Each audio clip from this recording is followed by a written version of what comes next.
Hello friends, स्वागत है आप सभी का आज की इस वीडियो में। और इस वीडियो में हम लोग आज डिस्कस करने वाले हैं ट्वेल्थ फिजिक्स चैप्टर 3, क्योंकि 2 चैप्टर हम कंप्लीट कर चुके हैं पिछली वीडियोज़ में। आज की वीडियो में हम लोग चैप्टर 3 में विद्युत धारा पार्ट 2 देखेंगे। इसका पार्ट 1 में हमने पूरे चैप्टर का बेसिक बताया था, जिसकी लिंक आपको एक प्लेलिस्ट बनी हुई है इसके नाम से, वहाँ पे मिल जाएगा या डिस्क्रिप्शन बॉक्स में भी मिल जाएगा। ये पार्ट 2 वीडियो बनाया जा रहा है। इस पर हम लोग सबसे पहले देखेंगे श्रांति काल क्या होता है, क्योंकि उसमें नेक्स्ट वीडियो में हमने देखा था अनुगमन वेग। अनुगमन वेग क्या होता है, विद्युत धारा क्या होती है। तो अनुगमन वेग के बाद दोस्तों आता है श्रांति काल। क्या आता है? श्रांति, इसके बाद काल। अब ये श्रांति काल क्या होता है, देखिए दोस्तों, इसको हम श्रांति काल को समझने से पहले दो चीज हम समझेंगे, श्रांति काल और एक होता है माध्य मुक्त पथ। इनकी जो डेफिनेशन होती है वो लगभग सेम होती है, माध्य मुक्त पथ और श्रांति काल की। तो माध्य मुक्त पथ और श्रांति काल को हम लोग समझेंगे,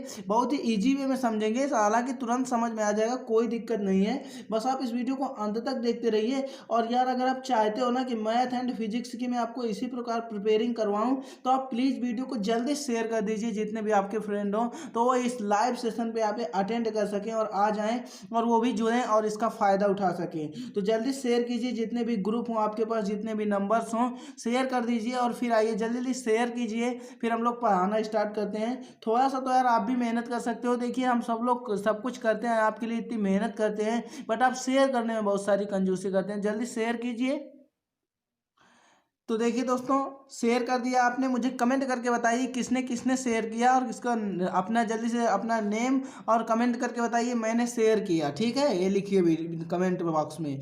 देखिए यहाँ पे श्रांति काल और माध्य मुक्त पथ। देखिए, मैंने अनुगमन वेग करवाते समय आपको कल बताया था कि हम लोग यहाँ पे एक बैटरी जोड़ देते हैं, और एक बैटरी जोड़ने के बाद जब हमारी बैटरी उच्च ऊर्जा स्तर पर विभव नहीं दे पाती त्वरित पूरी तरह से, और ऊंचाई की दिशा में 10⁻⁴ का ही विभव दे पाती है, नियत विभव, उसी को हम लोग क्या बोल देते हैं, उसी को हम लोग बोल देते हैं अनुगमन वेग या अपवाह वेग। अब सपोज करिए इलेक्ट्रॉन है, क्या है आपके, इलेक्ट्रॉन है। अब इन इलेक्ट्रॉनों को इस काल का मीन्स क्या होता है, श्रांति काल। इस काल का मतलब होता है दोस्तों समय। काल का मतलब क्या होता है, समय। और ये देखिए माध्य मुक्त पथ, इस पथ का मतलब क्या होता है दोस्तों, रास्ता। पथ का मतलब क्या होता है, रास्ता। तो देखिए दोस्तों, श्रांति काल में आपको जैसे डेफिनेशन लिखनी है तो आप यहीं से लिख देंगे। श्रांति काल के जो मुक्त इलेक्ट्रॉन है, ये कौन से इलेक्ट्रॉन है, मुक्त इलेक्ट्रॉन है। तो अब ये बताइए मुझे, अगर हम इन मुक्त इलेक्ट्रॉनों का टक्कर करवाएं, इन जो मुक्त इलेक्ट्रॉन है इनका आपस में हम टक्कर करवाएं, तो इस इलेक्ट्रॉन को इस इलेक्ट्रॉन तक आने में कुछ समय लगेगा। जो समय लगेगा वही समय आपका क्या कहलाएगा, श्रांति काल कहलाएगा। अब ये बताइए, अगर मैं इस इलेक्ट्रॉन को इस इलेक्ट्रॉन तक लाऊंगा तो कुछ दूरी चली गई होगी, जो दूरी चली गई होगी वही माध्य मुक्त पथ कहलाएगा।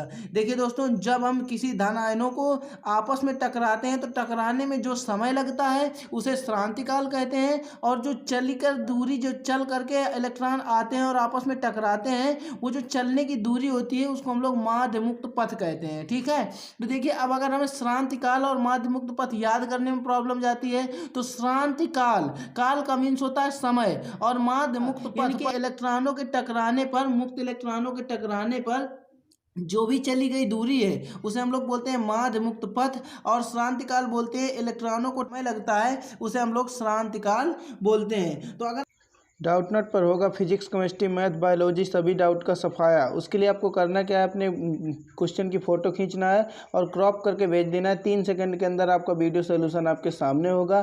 क्लास 12 से 6 से लेकर 12 तक, IIT JEE मेन एडवांस तक, तो लिंक लीजिए डिस्क्रिप्शन पर। डेफिनेशन लिखे तो ये कौन से इलेक्ट्रॉन है दोस्तों, मैंने अभी अभी आपको बताया कि जो इलेक्ट्रॉन है ये मुक्त है। कैसे हैं, मुक्त अवस्था में छोड़े गए हैं। तो यहाँ पे आप सिंपल सा लिख देंगे मुक्त इलेक्ट्रॉन, मुक्त इलेक्ट्रॉन। अब एक इलेक्ट्रॉन तो है नहीं, बहुत सारे इलेक्ट्रॉन है, इसलिए यहाँ पे लिखेंगे मुक्त इलेक्ट्रॉनों के धन आयन। देखिए ये धन आयन है इनमें, तो इनके धन आयनों के जो टक्करों के बीच लगा होगा ना समय, इनके मुक्त इलेक्ट्रॉनों के धन आयनों के टक्करों के बीच लगा समय श्रांति काल कहलाता है। क्या कहलाता है दोस्तों, श्रांति काल कहलाता है।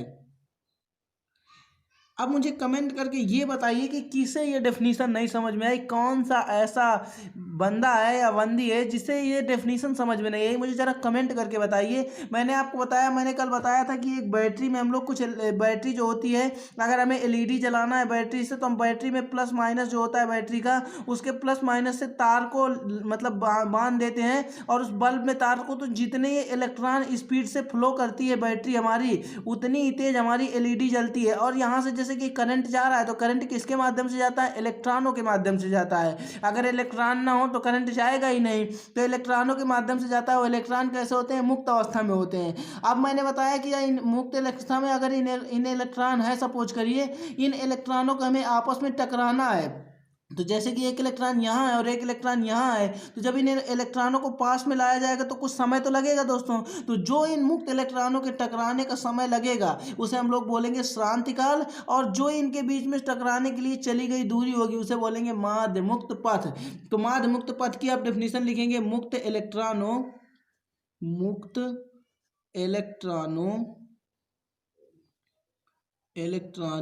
के धन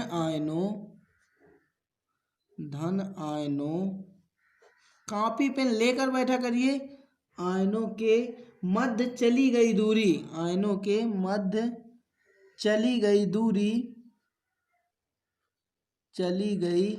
दूरी क्या कहलाती है दोस्तों, चली गई दूरी कहलाती है माध्य मुक्त पथ। ठीक है, माध्य मुक्त पथ। तो देखिए दोस्तों, ये माध्य मुक्त पथ कहलाती है। अब माध्य मुक्त पथ को याद कैसे रखें, पथ मीन्स होता है रास्ता, यानी कि मुक्त इलेक्ट्रॉनों के जो टकराने में जो चली गई दूरी होती है उसको माध्य मुक्त पथ कहते हैं, और मुक्त इलेक्ट्रॉनों के बीच में जो टक्करों के बीच समय लगता है उसे हम लोग श्रांतिकाल कहते हैं। तो आई होप सबको क्लियर हो गया होगा यार, इतनी देर में सबको समझ में आ गया होगा। आपको कोई चीज़ याद कैसे होती है, याद आपको किसी भी चीज़ को याद करने के लिए आप यूट्यूब पर खोजते रहते हैं याद करने का तरीका। याद आपको होती है नंबर फर्स्ट पढ़ने से, किसी चीज़ को पढ़ने से, नंबर सेकंड सुनने से, और याद हो जाने के बाद तीसरा नंबर होता है प्रैक्टिस करने से। तो सबसे पहले आप उसे क्या करते हैं, सुनते हैं, फिर पढ़ते हैं और इसके बाद प्रैक्टिस करते हैं, तो आपको जीवन में नहीं भूलती। अगर आप उसकी प्रैक्टिस करते रहते हैं, नंबर वाइज आप सुनिए, मन लगा कि जो मैं कह रहा हूँ उसे सुनते रहिए, बार बार सुनते रहिए, आपको यही डेफिनेशन याद हो जाएगी। फिजिक्स में यार कुछ रटना नहीं होता, सब कुछ मैं यही समझा दूंगा, आपको रटने की कोई आवश्यकता नहीं है। तो देखिए अब हम लोग क्या देखेंगे, अब हम लोग देख लिया श्रांतिकाल और माध्य मुक्त पथ। अब हमने देखा था कल वैद्युत धारा की डेफिनेशन, इसके बाद अनुगमन वेग। तो वैद्युत धारा देखा, अनुगमन वेग देखा, अब देखेंगे वैद्युत धारा। अब हम लोग क्या देखेंगे, वैद्युत धारा तथा अनुगमन वेग में संबंध, अनुगमन वेग में संबंध हम देखेंगे, अनुगमन वेग में संबंध। मैंने आपको बताया था कि वैद्युत धारा तथा अनुगमन वेग के बीच में एक रिलेशन होता है, ए बराबर NEA VD। डी जहाँ पे होता है सफिक्स में, और ये VD होता है अनुगमन वेग, N होता है इलेक्ट्रॉनों की संख्या, A होता है क्षेत्रफल, I होता है वैद्युत धारा, E होता है इलेक्ट्रॉन। ठीक है, तो देखिए दोस्तों यहाँ पे ये इलेक्ट्रॉनों की संख्या, ये इलेक्ट्रॉन, ये क्षेत्रफल, ये अनुगमन वेग, ये वैद्युत धारा, तो इसी को हम लोग आज प्रूव करेंगे। इसको हम लोग क्या करेंगे, प्रूव करेंगे। तो इसके लिए हम छोटा सा एक डायग्राम बनाएंगे और उसी छोटे से डायग्राम के सहारे इस क्वेश्चन को हम लोग प्रूव करने वाले हैं। तो वीडियो को अंत तक देखिए, ये बहुत मोस्ट इंपॉर्टेंट है दोस्तों। श्रांतिकाल और माध्य मुक्त पथ की डेफिनेशन एक एक नंबर में पूछी जाती है। ये क्वेश्चन आपका कभी कभार 5 नंबर में आ जाता है, कह देता है अनुगमन वेग और वैद्युत धारा की डेफिनेशन लिखिए और अनुगमन वेग तथा वैद्युत धारा के बीच में संबंध बताइए। ये 3 चीजें आपकी कभी कभार आपके एग्जाम पर 5 नंबर का आ जाता है। तो सबसे पहले आप इसे देखिए, बहुत गौर से देखिए और समझिए, मैं पूरी तरीके से आपको कंप्लीट समझा दूंगा। देखिए मैंने अनुगमन वेग को समझाते समय अभी भी आपको बताया और फिर से बता रहा हूँ कि मैंने एक बैटरी बनाई थी।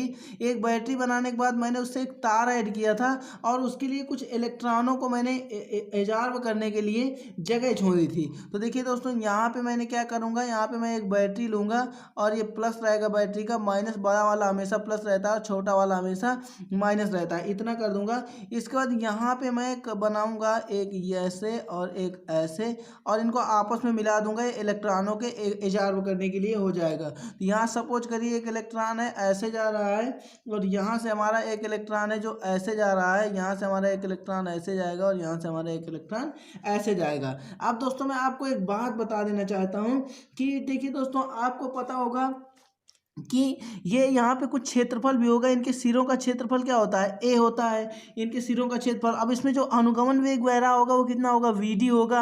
और इसमें कुछ ना कुछ देखिए दोस्तों, अगर हम बैटरी अगर लगाते हैं तो बैटरी से क्या निकलती है, वैद्युत धारा। तो जाहिर सी बात है इसमें वैद्युत धारा आई भी बह रही होगी कहीं ना कहीं, ठीक है। तो अब देखिए इनके बीच में हम लोग रिलेशन निकालेंगे और कुछ नहीं। देखिए मैं आपको बता देता हूँ कि हम मानते हैं, हम लोग जानते हैं, यहाँ पे हम लिखेंगे हम जानते हैं कि, हम जानते हैं, हम क्या जानते हैं दोस्तों कि आयतन इक्वल टू एक फार्मूला होता है। जल्दी जल्दी याद करो और कमेंट करके बताओ आयतन बराबर क्या फार्मूला आपने पढ़ा है। आयतन बराबर आपने पढ़ा है क्षेत्रफल गुणे अनुगमन वेग। क्या, क्षेत्रफल गुणे वेग होता है, लेकिन ये अनुगमन वेग है यहाँ पे, तो अनुगमन वेग कर लेंगे। तो क्षेत्रफल यहाँ पे क्या है, कैपिटल ए, और अनुगमन वेग क्या है, वी डी। तो यहाँ पे हमारा जो क्या है, जो हमारा आयतन है, यहाँ पे हम जानते हैं कि आयतन का फार्मूला ये होता है। आप सपोज करिए आपके यहाँ वैद्युत धारा बह रही है, जहाँ पे वैद्युत धारा होगी वहां पर आवेश जरूर होगा। तो आप जानते हैं Q बराबर एक आपके पास फार्मूला होता है एन ई। क्या होता है, Q बराबर एन इंटू ई। अब देखिए दोस्तों, यहाँ पे अगर हम लोग निकालें कि टी सेकेंड में प्रवाहित इलेक्ट्रॉन, अगर यहाँ पे हम इसमें इस आयतन में कुछ इलेक्ट्रॉन प्रवाहित करें, मान लीजिए इसका आयतन है, अभी इस आयतन में क्या बह रहा है, इलेक्ट्रॉन ही तो बह रहे हैं। तो हम यहाँ पे अगर बोलें कि टी सेकेंड में प्रवाहित इलेक्ट्रॉन, कितने इलेक्ट्रॉन हो सकते हैं प्रवाहित, तो प्रवाहित इलेक्ट्रॉन निकालने के लिए हम लोग क्या करेंगे, इलेक्ट्रॉनों की संख्या, मैंने आपको अभी अभी बताया था कि कुछ इलेक्ट्रॉनों की संख्या होती है। इलेक्ट्रॉनों की संख्या क्या होती है, एन। तो जब हम टी सेकेंड में प्रवाहित इलेक्ट्रॉन निकालेंगे तो एक इलेक्ट्रॉन का मल्टीपल कर देंगे। अगर हम निकालें टी सेकेंड में प्रवाहित इलेक्ट्रॉन, और अगर हम निकाल दें, सॉरी यहाँ पे टी सेकेंड में यहाँ पे निकाला हमने 1 सेकेंड, मान लीजिए कोई कुछ भी टी का समय हो सकता है। अगर हम इसमें प्रोवाइड करें इलेक्ट्रॉन तो ये हो जाएगा। इसके बाद अगर हम टी सेकेंड में और इलेक्ट्रॉन प्रोवाइड करें, मान लीजिए टी कितने समय में टी का जो मान होगा, टी सेकेंड में प्रवाहित इलेक्ट्रॉन, यही लिखेंगे। तो अब देखिए इस सेकंड में अगर हमें समय में कुछ इलेक्ट्रॉन देखना है कि कितने समय में इलेक्ट्रॉन कितने जा रहे हैं, यहाँ पे तो हमें 1 सेकंड में मान लीजिए कुछ इलेक्ट्रॉन जो तो प्रवाहित किए तो एन का मल्टीपल कर दिया था। अब यहाँ पे कितने सेकंड की बात आ रही है, समय की बात आ रही है। तो समय क्या होता है आपका, टाइम टी। तो यहाँ पर हमें टी से भी मल्टीपल कर देना होगा, A into V D into N into में टी। अब इसके बाद दोस्तों, अब टी सेकेंड में प्रवाहित आवेश, अगर हम बात करें टी सेकेंड में प्रवाहित आवेश, किसकी बात करें हम, टी सेकेंड में जो आवेश होगा वो कितना प्रवाहित होगा। तो इसमें अब हम आवेश क्यू का भी मल्टीपल कर देंगे, तो ये हो जाएगा A into V D into N into T into Q होगा। लेकिन क्यू बराबर आप क्या फार्मूला जानते हैं, एन ई। तो एन ई कर देते हैं, क्यू इंटू एन इंटू ई। तो यहाँ पे ये हो जाएगा आपके पास, निकल के आ जाएगा। यहाँ पर देख सकते हैं, देखिए दोस्तों, यहाँ पर हमने एक लाइन जो है एक्स्ट्रा कर दी है, टी सेकेंड में प्रवाहित इलेक्ट्रॉन। तो टी सेकेंड में हमें समय का पता यहाँ भी चल रहा है, एक ही लाइन हमने 2 बार कर दी है, टी सेकेंड में प्रवाहित इलेक्ट्रॉन और टी सेकेंड में प्रवाहित इलेक्ट्रॉन। हमें एक बार ही करना है, क्योंकि देखिए टी सेकेंड में अगर इलेक्ट्रॉन ही प्रवाहित होंगे तो जो कितने सेकेंड में प्रवाहित होंगे, तो टी सेकेंड में प्रवाहित होंगे। तो इस लाइन की हमें कोई आवश्यकता नहीं है, हमने ये लाइन ज़्यादा कर दिया था। सॉरी स्टूडेंट, थोड़ा सा यहाँ पर डिस्टर्बिंग बहुत है, इसलिए ये लाइन हमसे थोड़ा ज़्यादा हो गई थी, इसे हम कैंसिल कर देते हैं। तो जब हम इसे कैंसिल करेंगे तो एक एन हमारा यहाँ से कैंसिल हो जाएगा, ठीक है। इतनी सी मिस्टेक हो गई थी, इसके लिए सॉरी स्टूडेंट। क्योंकि देखिए दोस्तों, यहाँ पे मैंने टी सेकेंड में इलेक्ट्रॉन प्रवाहित किए तो यहाँ पे टी का मल्टीपल करवा दिया, टी सेकेंड में मैंने आवेश प्रवाहित किया तो यहाँ पे आवेश का मल्टीपल करवा देंगे। आपको 1 सेकेंड में आवेश प्रवाहित करना है और टी सेकेंड में आपको इलेक्ट्रॉन प्रवाहित करना है, 2 चीज़ प्रवाहित करना है। पहले सबसे आयतन का आपको फार्मूला पता होना चाहिए, आयतन के फार्मूले में आप टी सेकेंड में इलेक्ट्रॉन प्रवाहित कर देंगे और टी सेकेंड में आवेश प्रवाहित कर देंगे। इतना जैसे ही आप प्रवाहित करेंगे तो तुरंत से आपके पास ये मान निकल के आ जाएगा। और आप जानते हैं कि आई बराबर आपके पास एक फार्मूला होता है, आई बराबर यहाँ पे हम लिखते हैं देखिए जगह की बहुत ही शॉर्टेज है। यहाँ पे आई इक्वल टू होता है क्यू अपान में टी। क्या पढ़े आप? आई बराबर क्यू अपान में टी। तो यहाँ पे हम रखेंगे आई बराबर क्यू अपान में टी की जगह में। तो देखिए इलेक्ट्रॉन में ये जो आवेश है ना, टी सेकेंड में आवेश कितना निकल के आया है? टी सेकेंड में आवेश, टी सेकेंड में आवेश निकल के आया है ए इंटू वी डी इंटू में टी इंटू में एन इंटू में ई। तो यहाँ से हम क्या करेंगे, इसको टी से टी को कैंसिल कर देंगे तो हमारे पास बचेगा क्या? N E A V D. ये आपस में हमारा आई इक्वल टू क्या निकल के आ गया? N E A V D. जिसे हमें प्रूव करना था प्रूव हो गया, I equal to N E A V D. ठीक है, यही हमें निकालना था, आई बराबर N E A V D. इसके लिए आपको करना कुछ नहीं होता दोस्तों, छोटा सा एक डायग्राम बनाना होता है। इस डायग्राम में लिखना होता है, माना कि एक कोई प्लस माइनस बैटरी है जिसे हम नाम दे दें, कुछ नाम दे दें तो नाम दे दें, जिससे हम लोग वैद्युत धारा, या फिर आप बोल देंगे कि जिससे हम लोग धारा प्रवाहित इलेक्ट्रॉन निकालते हैं, वह इलेक्ट्रॉन ए और बी बॉक्स में मिलते हैं। इतना आप लिख सकते हैं, छोटी सी डेफिनीशन। इसकी डेफिनीशन लिखने को अक्सर नहीं आती। इसमें से आपको सिंपल सा एक डेरिवेशन करना होता है। इसमें आएगा कि क्वेश्चन आपका जो बोर्ड में पूछा जाता है वो पूछा जाता है वैद्युत धारा तथा अनुगमन वेग की परिभाषा लिखिए और वैद्युत धारा तथा अनुगमन वेग के बीच में संबंध स्थापित कीजिए। तो वहाँ पे आपको वैद्युत धारा की डेफिनीशन, अनुगमन वेग की डेफिनीशन और इतना सारा डेरिवेशन करना होगा। तो इसके लिए आपको पता होना चाहिए आयतन का फार्मूला। तो आयतन बराबर होता है क्षेत्रफल गुणे अपवाह वेग या अनुगमन वेग। अब इसमें एक सेकंड में आपको इलेक्ट्रॉन प्रवाहित करवा देना है। तो एक सेकंड में जैसे ही आप इलेक्ट्रॉन प्रवाहित करेंगे तो यहाँ पे आप टी का मल्टीपल करवा देंगे। क्या करेंगे? टी का मल्टीपल करवा देंगे। जैसे ही आप टी का मल्टीपल करवा देंगे तो आपको तुरंत आप जान जाइए कि अगर समय आ गया जहाँ पे, तो वहाँ पे आपका रिलेशन तो आप जानते हैं क्यू अपॉन टी। जैसे ही समय आएगा वहाँ पे आवेश उत्पन्न हो जाएगा। तो आवेश उत्पन्न होगा तो टी सेकंड में आवेश प्रवाहित करवा देना है। तो आवेश में क्यू का गुणा करा देना है। क्यू बराबर आप जानते हैं यानी को रख देना है, बस टी से टी कैंसिल कर देना है। आई बराबर आपको निकालना तो आई अपान क्यू अपान टी बाद में रख देना है। तो बस दोस्तों आज के लिए इतना ही, मिलते हैं नेक्स्ट वीडियो में।